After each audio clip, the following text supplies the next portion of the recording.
Carlos and I talk pretty much all the time. Our wives make fun of us that we're like two teenagers. We're always texting each other and sending emojis. Yeah.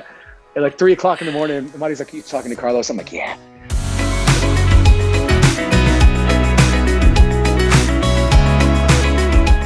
Hey everyone, it's your girl Emily Curl with iHeartRadio, and today we're hanging out with singer, songwriter, musician. We have Rob Thomas here with us. Hi Rob, how are you? Hey Emily, good to talk to you.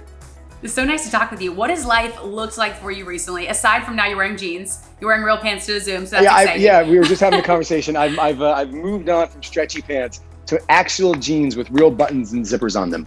So I'm pretty excited for myself. It's a big leap for me. Now let's also talk about, you just recently performed in New York City for the Homecoming concert with Santana, which was such a cool experience. What was that like for you? It was surreal in a lot of ways because I haven't done it in over a year and a half. And what's kind of funny is one of the last performances I did was in 2019, and it was one of the last shows of my tour, and it was with Carlos. Carlos came out in Vegas and hopped up on stage, and we played a few songs together, and we hung out all night. And then it was kind of like this weird feeling, like I just held my breath for a year and a half, and then I got on stage with Carlos again, and I got to exhale for a second. And it was really good. I was glad that I got to do that, to do it while being a part of his moment, if that makes any sense. Like, it was just really nice. And to do it with my friend Zach from American Authors, like it was more just kind of like something that we were having a personal moment. Other people just got to be there for it. Oh, that's a nice way to put it. Now, and let's talk about your new single. Let's talk about Move too, with Santana American Authors. How did this collaboration come about?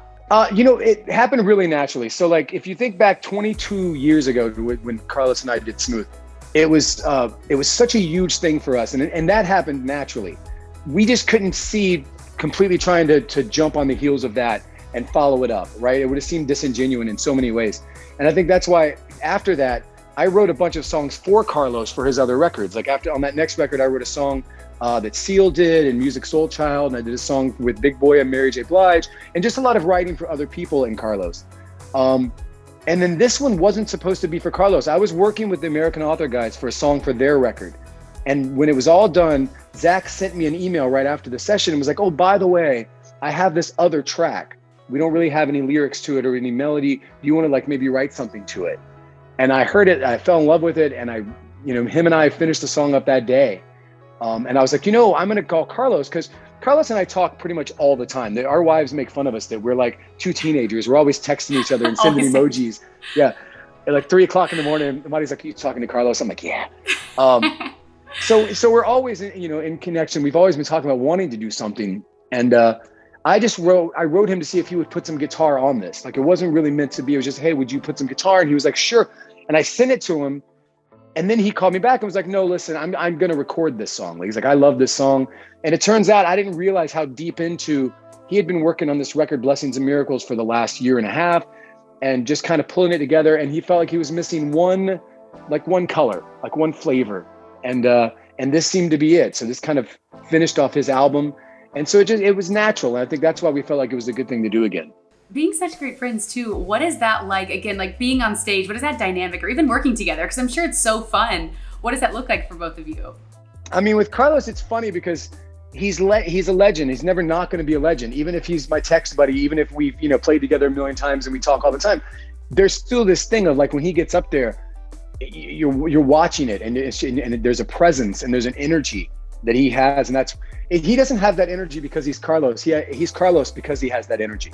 If that makes sense. Ooh, yeah, it definitely does.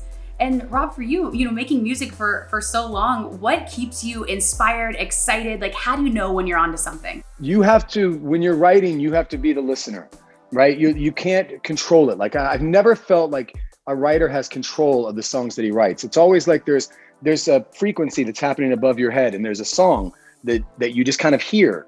And then you realize that it's a song that doesn't exist yet. You realize that it's your head making up this melody and making up this lyric, and you feel thankful for it, and you snatch it out of the sky when it comes, and then you try and write it down, and then you use a little bit of craft. So I think I try and just stay open to something that just hits me like something I would like if I heard it. It's hard to imagine, I don't know anybody. I mean, there's very few. There's a handful of people I know, Ryan Tedder or Benny Blanco, or some of these people that can call it out. Like, I want to write a radio hit, and they write a radio hit. I don't know what a hit is, but I just know what a song that I feel like should be on the radio, or a song that I feel like other people should hear. And to me, that's what kind of drives me. And like, I've been writing a lot of different sessions for a lot of other people during this lockdown. And it's been country, and it's been pop, and it's been K-pop, and it's been rock, and it's been all these kind of different genres, because I listen to all kinds of different music. So it's nice to be able to kind of create in the same palettes that I enjoy music in. Do you have something floating up there right now? What's the latest? I always do. I mean, right now, I just kind of decompressed. I just finished a Christmas album. So there was a lot of moving parts there, especially doing it here in my studio with my producer, who's an hour away, but we still did everything, via Zoom and phone calls and sending files back and forth. But not just that, we had other people that are on the record in different states and sending it to them, and them doing their parts and sending it back. I kind of didn't realize when I said, I'm going to make a Christmas record, that I was making an album. And there's no difference between any album and a Christmas album. It's just Christmas music. So the undertaking and the effort and the time is still the same. And so I literally, spent all of my time over the last few months just working on that Christmas album. And I just came up for air, just like right now. And so I'm just starting to write again. I've got, there's like 6 songs for Matchbox that we're kind of kicking around for this next Matchbox tour when we go out. I've got a solo record that I finished, but I'm just not sure when the right time to put it out is, So I think that it's just kind of sitting on these songs, and then more songs come, and you're like, I used to love this song, but bye, you're not a song anymore because this song's better. Yeah. No, what about collaborations? Can we expect collabs on the Christmas album? Some of my friends, BB Winans, gospel legend, is on a song with me. Ingram Michelson, who is one of my favorite songwriters and singers. Brad Paisley, amazing country guitar player and singer. So it's kind of half originals and half covers, and I tried to keep my covers to mostly maybe even songs that maybe people don't hear all the time. Okay, so we are excited to hear that. Rob Thomas, congratulations. Thank you so much again for being here and chatting with us today. Can't wait for all the new music, and congrats again on Move. Thanks. It's really good to see you.